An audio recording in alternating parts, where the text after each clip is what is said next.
В Кыргызстане на утро 8 мая подтверждено 11 новых случаев коронавируса. Об этом сообщил заместитель министра здравоохранения Нурболот Усенбаев на брифинге в правительстве. По его словам, новые случаи были выявлены в Бишкеке 5 случаев, в Чуйской и в Джалалабадской областях по 3 случая. Таким образом, на утро 8 мая в Кыргызстане всего подтверждено 906 случаев коронавируса.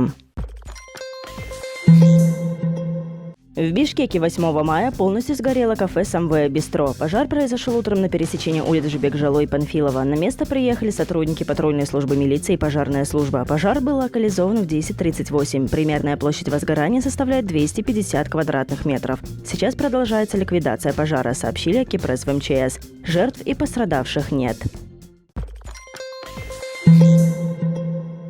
Сегодня на брифинге в правительстве заместитель министра здравоохранения сказал, что у сотрудника СИЗО-1 положительный анализ на коронавирус. В пресс-службе КСИН сообщили, что сотрудника следственного изолятора госпитализировали в Республиканскую инфекционную больницу. Накануне Госслужба исполнения наказания распространила информацию, что 4 мая у одного из сотрудников СИЗО-1 выявили подозрение на коронавирус. На следующий день при повторном тестировании анализы показали отрицательные результаты и его отправили на самоизоляцию. 7 мая сотрудник КСИН все же был госпитализирован.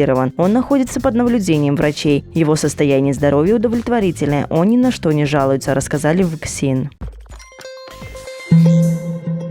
9 мая в Бишкеке состоится салют в честь 75-летия победы в Великой Отечественной войне. Об этом сообщила пресс-служба мэрии города. Праздничный залп начнется на площади Победы в 22:00. Салют Победы организует Генеральный штаб Вооруженных сил в строгом соблюдении санитарно-эпидемиологических правил и без участия горожан, отмечено в сообщении. Для обеспечения охраны порядка будут задействованы сотрудники правоохранительных органов. На проведение праздничных мероприятий по линии управления культуры столичной мэрии было предусмотрено 2,5 миллиона сомов. Средства будут оптимизированы и останутся на счету города. В будущем будут направлены на более необходимые потребности столицы, сообщили в мэрии.